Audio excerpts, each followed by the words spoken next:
se doit dans une discussion entre amis sur les positions que nous avons adoptées. Quand je vois que le gouvernement a décidé de continuer la baisse des impôts telle que nous l'avons initiée aujourd'hui, parce qu'il ne faudrait quand même pas oublier que les impôts baissent en ce moment, que nos compatriotes reçoivent leurs feuilles d'impôts, et je le dis à la presse, ce n'est pas la baisse d'impôts qui va intervenir, mais la baisse d'impôts qui est intervenue. Et ce que nous discutons, c'est la prochaine baisse d'impôts.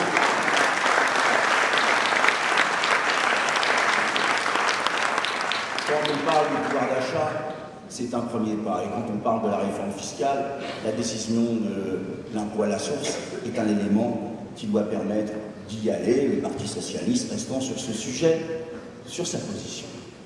Et quand le Premier ministre vient à La Rochelle, discute avec l'ensemble des élus, leur fait un certain nombre de propositions pour soutenir l'investissement public, pourquoi voulez-vous que le premier secrétaire et les socialistes soient mécontents de ces annonces? Non. Il reste, j'ai bien compris, un débat sur le périmètre, l'organisation du pacte de responsabilité, mais on peut en discuter, ce n'est pas attentatoire. Mais ceci dit, moi je voudrais faire passer un message. Le Parti socialiste va s'exprimer. Prenez-en l'habitude. Et il va s'exprimer sur tous les sujets. Il n'est un partenaire du gouvernement, ce n'est pas un partenaire junior. Le Parti socialiste a débattu dans son congrès d'un certain nombre de positions. Et il compte bien dans le débat politique les affirmer, même si, à l'évidence, sous la Ve République, la prééminence de l'exécutif est importante. Mais le Parti socialiste est là. Et il veut faire œuvre utile. Il veut faire en sorte que non seulement les socialistes, mais les hommes et les femmes de gauche sachent qu'on discute dans le Parti socialiste, qu'on a des positions, qu'on les défend, mais qu'on est aussi responsable pour l'ensemble des autres.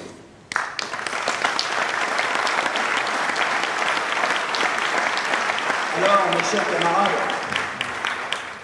comment se fait-il que si la France va économiquement mieux, comment se fait-il que les Français ne le perçoivent pas encore? Eh bien, la France va économiquement mieux, mais elle ne s'en rend pas compte parce que politiquement, elle va mal. Politiquement, elle va mal. Et pourquoi elle va mal?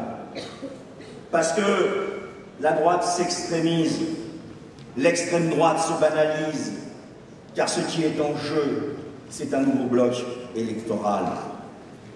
Aujourd'hui, l'extrémisation de la droite classique, la banalisation de l'extrême droite est due à une course-poursuite, à une compétition pour un espace électoral qui s'est constitué au fil du temps à un niveau inégalé en France et qui a pour vecteur l'arabophobie et la hantise de l'islam, qui a pour vecteur l'europhobie, évidemment, et la construction européenne. Mais, disons-le aussi, la socialophobie et les prises de position toujours répétées contre le Parti socialiste et son gouvernement.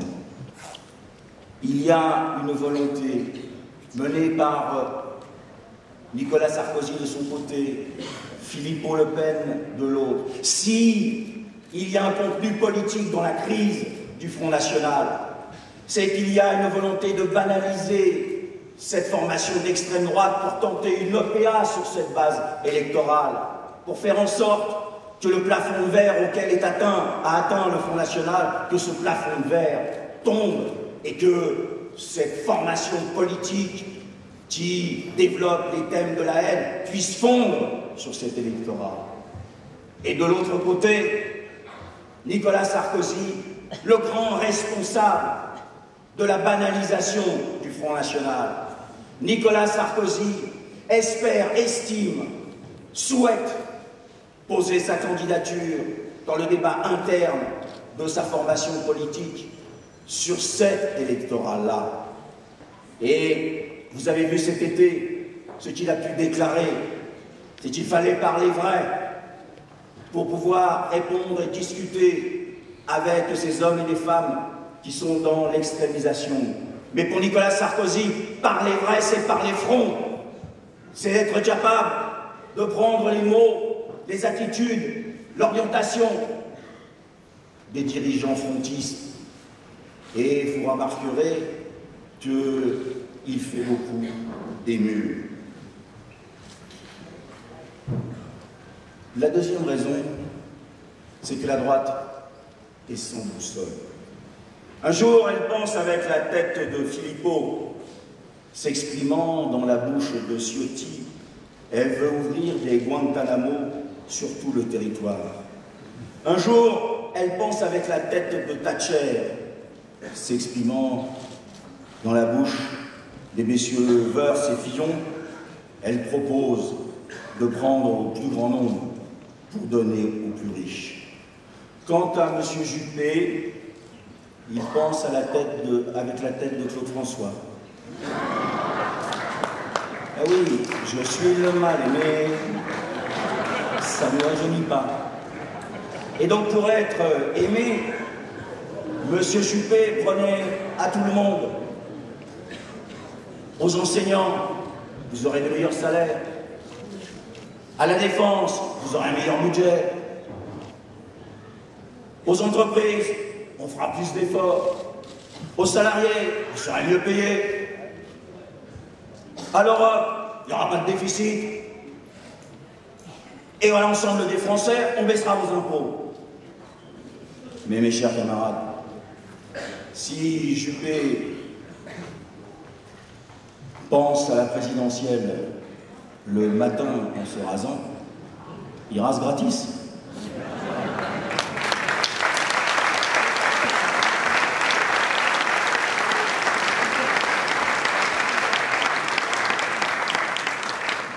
J'en rajoute un dans cette bande, c'est Dupont-Aignan, le petit dernier,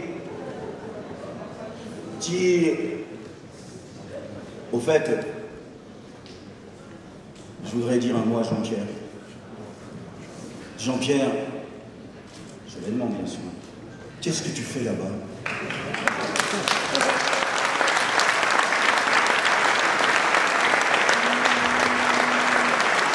Jean-Pierre, reviens-nous, tu vas attraper froid. Mais Dupont-Aignan a trouvé, lui, la formule pour essayer d'unifier, parce qu'ils sont tous en compétition. Il vient de lancer l'idée d'une grande pétition pour proposer un référendum sur le rétablissement des frontières en Europe. Vous voyez bien ce qui se prépare, vous voyez bien que ce qui est en train de mûrir, vous voyez bien que ce qui existe là, sur ce niveau de l'échiquier, c'est une France dont nous ne voulons pas, et dont je pense que la majorité des Français ne veulent pas. C'est une France extrémiste, fermée, et pour tout dire, bien souvent xénophobe. C'est une France qui est incapable de s'ouvrir sur les défis de notre époque. C'est une France qui ne pense pas écologie, qui ne pense pas Europe, qui ne pense pas monde, mais qui pense la préservation de petits intérêts dans de petits coins. Cette France réactionnaire, elle est à l'œuvre, elle est puissante, elle est là, elle est présente, elle demande qu'à s'exprimer chaque moment et chaque jour. Alors, face à cette France-là, le rôle, l'importance de la gauche, c'est de s'unir. Et pourtant, nous sommes confrontés à une très grande fragmentation. La fragmentation de la gauche est incroyable. Je dirais même que c'est une période historique du point de vue de sa fragmentation. Partout où vous vous tournez, quand vous regardez les formations politiques, qu'elles soient de l'extrême gauche ou du centre gauche, toutes les formations politiques sont confrontées à la fragmentation. Et nos amis écologistes n'y ont pas échappé. Hier encore, le patron du groupe au Sénat, le patron du groupe à l'Assemblée nationale ont claqué la porte. Et il y a une raison à cela, mes chers camarades. C'est qu'il y a le refus, bien souvent dans les formations, de penser l'avenir clairement, ensemble, au niveau de l'ensemble de la gauche. Il y a le refus de penser une gauche présente, et souvent l'idée de défendre une gauche du passé.